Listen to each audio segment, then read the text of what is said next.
Assalamu alaikum students. I hope you all are doing well. Let's get started our today's lesson. As in our recent lectures, we have discussed about photosynthesis and respiration. Now we will talk about the comparison of photosynthesis and respiration. Photosynthesis is a process that occurs only in plants. It is a process in which food is produced. So we can say that photosynthesis is a food making process. We also know that among all living organisms, plants are the only living organisms that can synthesize their own food. So photosynthesis occurs only in plant cells, and plants produce food by this process. Whereas respiration occurs in all living organisms, and respiration is an energy making process, and the living organisms get this energy by using food. So it is a food using process. Respiration occurs in all living organisms, and it is a food using process because by using food living organisms get energy. And we know that all living organisms need energy for their survival. So it is a process which occurs in all living organisms, and during this process living organisms use food and get energy. इस diagram में photosynthesis और respiration दोनों process को दिखाया गया है. As we know that photosynthesis and respiration are reverse process of each other. क्योंकि हमें पता है कि जो फोटोसिंथेसिस और रेस्पिरेशन एक दूसरे का उल्ट प्रोसेस है, एक दूसरे का रिवर्स प्रोसेस है. अब इस डायग्राम में जो वाइट कलर के एरोज हैं वो फोटोसिंथेसिस को शो कर रहे हैं, जबकि जो रेड कलर के एरोज हैं वो रेस्पिरेशन के अमल को शो कर रहे हैं. जो वाइट कलर के एरोज हैं पहले हम उन पे फोकस करते हैं. तो अब आप देख सकते हैं कि फोटोसिंथेसिस के अमल के दौरान क्या हो रहा है. कार्बन डाइऑक्साइड प्लांट की बॉडी में एंटर हो रही है, और इसके रिज़ल्ट में जो हमारे पास आ रहा है वो क्या है, ग्लूकोज. कार्बन डाइऑक्साइड प्लांट की बॉडी में एंटर हो रही है, रिज़ल्ट में जो हमें मिल रहा है वो है ग्लूकोज यानी फूड और oxygen in the presence of sunlight. तो फोटोसिंथेसिस जो है उसके बारे में हमने पहले बहुत डिटेल में पढ़ लिया है कि फोटोसिंथेसिस वो अमल है जिसमें प्लांट्स कार्बन डाइऑक्साइड को एब्जॉर्ब करते हैं और ऑक्सीजन को एयर में रिलीज़ करते हैं, और इस अमल के दौरान फूड की सिंथेसिस होती है यानी ग्लूकोज बनता है in the presence of sunlight. और हम जानते हैं कि जितने भी लिविंग ऑर्गेनिजम्स हैं उन सब में से सिर्फ प्लांट्स ही वो लिविंग ऑर्गेनिज्म है जो फूड को प्रिपेयर कर सकते हैं. तो इस वजह से जो फोटोसिंथेसिस का प्रोसेस है वो सिर्फ प्लांट्स के अंदर होता है, और ये एक खुराक बनाने वाला अमल है, फूड मेकिंग प्रोसेस है. अब हम देखते हैं रेस्पिरेशन को. अब इस डायग्राम में जो रेड कलर के एरोज हैं वो किसको शो कर रहे हैं, रेस्पिरेशन को.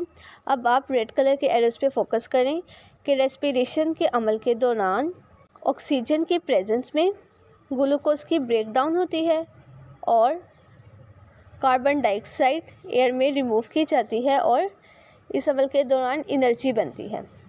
रेस्पिरेशन में क्या हो रहा है, प्लांट ऑक्सीजन एयर से एब्जॉर्ब कर रहा है, ग्लूकोज को ब्रेक कर रहा है, और ग्लूकोज के ब्रेकेज से हमें कार्बन डाइऑक्साइड और एनर्जी मिलती है. तो रेस्पिरेशन जो है वो एक ऐसा प्रोसेस है जिसके नतीजे में खुराक को इस्तेमाल किया जाता है एनर्जी हासिल करने के लिए. और हम जानते हैं कि जितने भी लिविंग ऑर्गेनिज्म हैं सबको ज़िंदा रहने के लिए एनर्जी की ज़रूरत होती है. तो इस वजह से जो रेस्पिरेशन का प्रोसेस है वो एक ऐसा प्रोसेस है जो तमाम लिविंग ऑर्गेनिजम्स के अंदर हो रहा होता है, और ये एक फूड यूजिंग प्रोसेस है, एक ऐसा प्रोसेस है जिसमें खुराक को इस्तेमाल किया जाता है. जबकि जो फोटोसिंथेसिस था वो एक ऐसा प्रोसेस था जिसमें खुराक को बनाया जा रहा था, और रेस्पिरेशन जो है वो उसका उल्ट प्रोसेस है, ऐसा प्रोसेस है जिसमें खुराक को इस्तेमाल किया जा रहा है. The third point of difference is photosynthesis traps energy to produce glucose. As we know that during the process of photosynthesis, plants synthesize food only in the presence of sunlight, because in the plant the green color pigment, the chlorophyll, which is responsible for the absorption of sunlight, and by using this light energy plants can synthesize their food. whereas in respiration organisms break down glucose into simpler compounds by using oxygen, and at the end we get energy.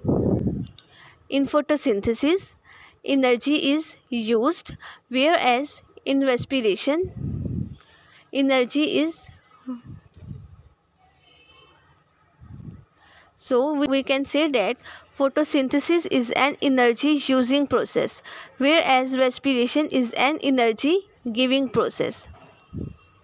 जैसे आप diagram में देख सकते हैं कि photosynthesis का process वो process है जिसमें ग्लूकोज को प्रिपेयर किया जा रहा है बाय यूजिंग लाइट एनर्जी, जबकि जो रेस्पिरेशन है वो प्रोसेस है जिसमें ग्लूकोज को इस्तेमाल किया जा रहा है, यानी फूड को इस्तेमाल किया जा रहा है और हीट एनर्जी प्रोड्यूस की जा रही है।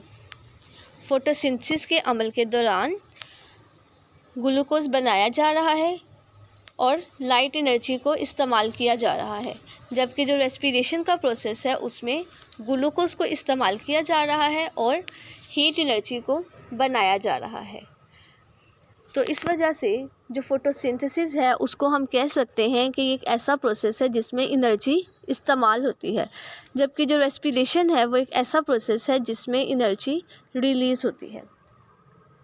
When we observe the word equation of these two processes, then we can say that photosynthesis is a process in which carbon dioxide and water react together and produce glucose and oxygen by using sunlight and chlorophyll. Whereas in respiration, glucose and oxygen react together and produce carbon dioxide, water and energy.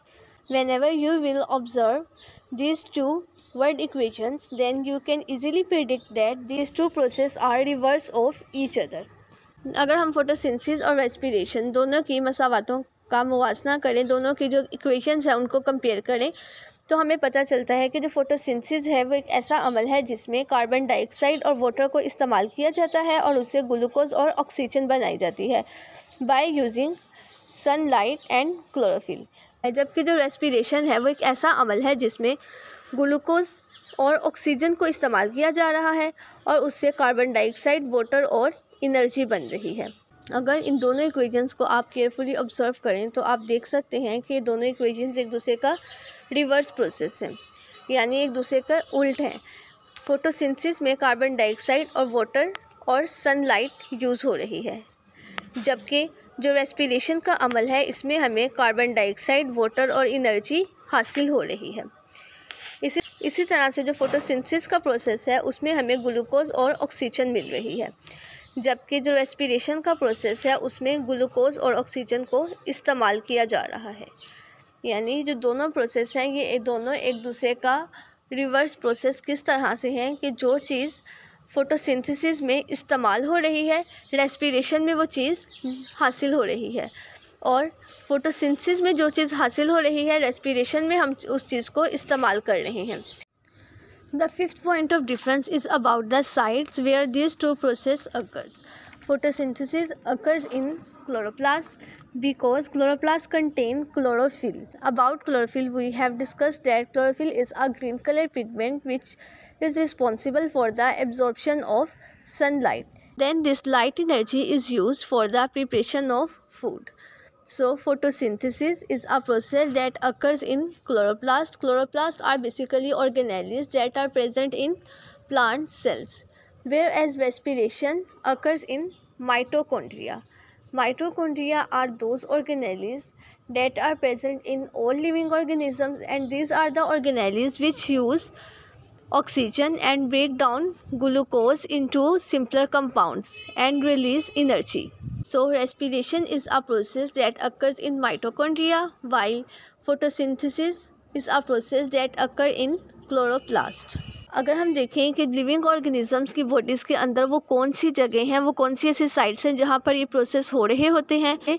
First chapter में जब हमने cell organelles का topic discuss किया था तो उसमें हमने mitochondria, और क्लोरोप्लास्ट दोनों के बारे में पढ़ा था। और क्लोरोप्लास्ट जो है वो ऐसी ऑर्गेनेली है जो सिर्फ प्लांट सेल्स के अंदर मौजूद होती है। इस ऑर्गेनेली के अंदर ग्रीन कलर का पिगमेंट यानी क्लोरोफिल मौजूद है। और क्लोरोफिल वो पिगमेंट है, वो मादा है जो सनलाइट को एब्जॉर्ब करता है और फिर इस सनलाइट को फूड बनाने के लिए इस्तेमाल किया जाता है। जबकि जो रेस्पिरेशन है वो माइटोकॉन्ड्रिया के अंदर होता है, जिसके बारे में हमने अपने प्रीवियस लेक्चर में भी डिस्कस किया था कि माइटोकॉन्ड्रिया वो ऑर्गेनेली है जो तमाम लिविंग ऑर्गेनिजम्स की बॉडी में मौजूद होती है। और माइटोकॉन्ड्रिया जो है, जो हम फूड खाते हैं, माइटोकॉन्ड्रिया उस फूड को सिंपलर कंपाउंड्स में कन्वर्ट कर देती है बाय यूजिंग ऑक्सीजन। ऑक्सीजन को इस्तेमाल करके ग्लूकोज को सादा अज्जा में यानी जो सिंपलर कंपाउंड्स हैं उनमें तोड़ दिया जाता है और इसके रिज़ल्ट में हमें एनर्जी मिलती है। फोटोसिंथेसिस जो है वो अमल है जो क्लोरोप्लास्ट के अंदर होगा, जबकि जो रेस्पिरेशन है ये अमल माइटोकॉन्ड्रिया के अंदर होगा। आज के लेसन में हमने डिस्कस किया कि फोटोसिंथेसिस और रेस्पिरेशन में क्या फ़र्क है। तो इसमें हमने देखा कि फोटोसिंथेसिस जो है, चूँकि वो खुराक बनाने वाला अमल है, ऐसा अमल है जिसके दौरान खुराक बनती है। तो हम जानते हैं कि लिविंग ऑर्गेनिज्म में से सिर्फ पौधे ही ऐसे और लिविंग ऑर्गेनिजम्स हैं जो अपनी फूड को खुद प्रिपेयर कर सकते हैं। तो इस वजह से जो फोटोसिंथेसिस का अमल है वो सिर्फ पौधों में होता है, जबकि जो रेस्पिरेशन का अमल है एक ऐसा अमल है जिससे एनर्जी मिलती है। तो ये अमल तमाम जानवरों में होता है। फिर हमने दूसरा पॉइंट डिस्कस किया कि फोटोसिंथेसिस जो है इससे हमें खुराक मिलती है, जबकि जो रेस्पिरेशन है वो एक ऐसा अमल है जिसमें खुराक को इस्तेमाल किया जाता है और एनर्जी बनाई जाती है। फोटोसिंथेसिस के डेफिनेशन में हमने डिस्कस किया था कि फूड को प्रिपेयर करने के लिए प्लांट्स को सनलाइट यानी सूरज की रोशनी की ज़रूरत होती है। तो इस वजह से जो फोटोसिंथेसिस है ये एक ऐसा प्रोसेस है जिसमें एनर्जी को जज़ब किया जाता है, जबकि जो रेस्पिरेशन है वो एक ऐसा प्रोसेस है जिसमें जो फूड पार्टिकल्स होते हैं उनको तोड़ा जाता है और सिंपलर कंपाउंड्स में डिवाइड किया जाता है और इसके नतीजे में हमें एनर्जी मिलती है।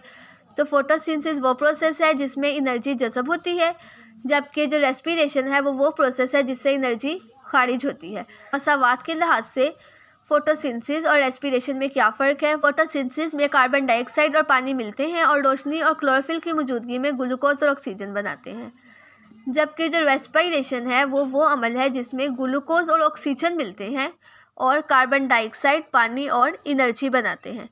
तो इस तरह से हमने देखा कि जो मसावात के लिहाज से भी ये रेस्पिरेशन और फोटोसिंथेसिस एक दूसरे के उल्ट प्रोसेस है। और इसके बाद हमारे पास जो फिफ्थ पॉइंट ऑफ डिफरेंस है वो ये है कि फोटोसिंथेसिस जो है वो एक ऐसा अमल है जो क्लोरोप्लास्ट के अंदर होता है। तो क्लोरोप्लास्ट के बारे में हमने डिस्कस किया था कि क्लोरोप्लास्ट पौधों के अंदर वो ऑर्गेनेली है जिसके पास क्लोरोफिल मौजूद होता है और क्लोरोफिल जो है वो सनलाइट को एब्जॉर्ब करता है और इस तरह से खुराक बनाने में मदद करता है। जबकि जो रेस्पिरेशन है वो एक ऐसा अमल है जो माइटोकॉन्ड्रिया के अंदर होता है। माइटोकॉन्ड्रिया भी ऑर्गेनेली है जो तमाम लिविंग ऑर्गेनिज्म के अंदर मौजूद होती है। ये ऑर्गेनेली जो है ये फूड को सिंपलर सब्सटेंसेस में कन्वर्ट करती है और एनर्जी प्रोवाइड करती है।